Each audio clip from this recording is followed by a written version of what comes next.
আজকের ভিডিওতে আমরা একটি কমপ্লিটিং স্টোরি নিয়ে আলোচনা করব। হাই স্কুলের শিক্ষার্থীদের জন্য কমপ্লিটিং স্টোরি কিন্তু খুবই গুরুত্বপূর্ণ। তোমাদের পরীক্ষায় কিন্তু কমপ্লিটিং স্টোরি লিখতে হয় এবং কমপ্লিটিং স্টোরির জন্য কিছুটা অংশ তোমাদের প্রশ্নে দেওয়া থাকে আর বাকি অংশটা তোমাদের নিজেদের বানিয়ে লিখতে হয় ইচ্ছা মতো। এখানে একজন যেভাবে লিখবে আরেকজন সেভাবে নাও হতে পারে, এজন্য তোমাদের অবশ্যই ইংরেজি বানিয়ে লেখার দক্ষতা থাকতে হয়। আজকে আমরা একটি কমপ্লিটিং স্টোরি নিয়ে আলোচনা করব। তাই প্রথম অংশটা এরকম: Fahmida loves eating. Both of her parents are good cooks, but she is very fond of her father's cooking. Mr. Rahman tries different new items. It was a weekend and raining heavily outside. Mr. Rahman declared, "Hey guys, I am going to cook for you today." Fahmida, along with her brothers and sisters, cheered. "Yeah," Mr. Rahman said. Now complete the story in 150 words. এখন তোমাকে এই স্টোরিটি নিজের মতো করে 150 শব্দে লিখতে হবে। চলো আমরা স্টোরিটি লিখি। আর সবসময় কিন্তু স্টোরিটি একটি টাইটেল দিতে হয়। আমরা এই স্টোরি টাইটেলটি দিতে পারি ফাহমিদাস ওয়ান ডে বা ফাহমিদার একদিন। Fahmida loves eating. Both of her parents are good cooks, but she is very fond of her father's cooking. Mr. Rahman tries different new items. It was a weekend and raining heavily outside.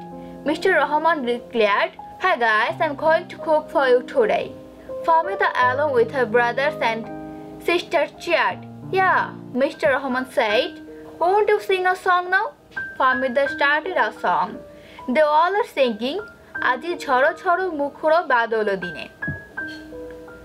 After a few moments, Mr. Rahman said, "Go everybody and wash your hands." Fahmida assured her father that she was going. Her brothers and sisters also have gone. They were very excited. Reaching back, they saw their mother prepare the towel.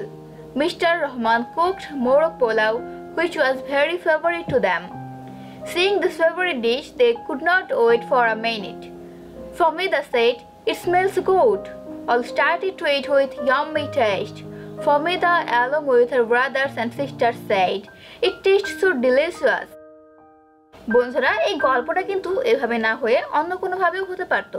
যেমন এখানে আমরা বলেছি ফাহমিদা খেতে ভালোবাসে, তার বাবা একদিন ঠিক করলো সে রান্না করবে, আর সে তার বাবার রান্নায় খুব বেশি পছন্দ করে। তারা যখন রান্না করবে তখন তার বাবা বলে একটা গান গাইতে, তো তারা একটা গান গাইলো। কিন্তু এখানে গান তো গাইতে নাও বলতে পারে, তারা তো অন্য কিছু করতে পারে বা বলতে পারে আমাকে তোমরা কেউ সাহায্য করো।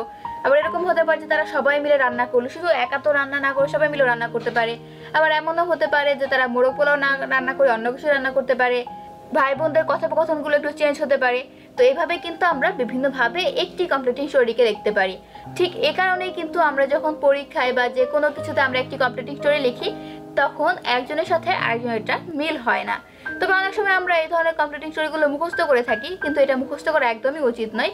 তুমি যদি একেবারেই না বানিয়ে লিখতে পারো তখন তুমি দু একটা মুখস্থ করতে পারো, কিন্তু তোমাকে অবশ্যই বানিয়ে লেখার দক্ষতা অর্জন করতে হবে।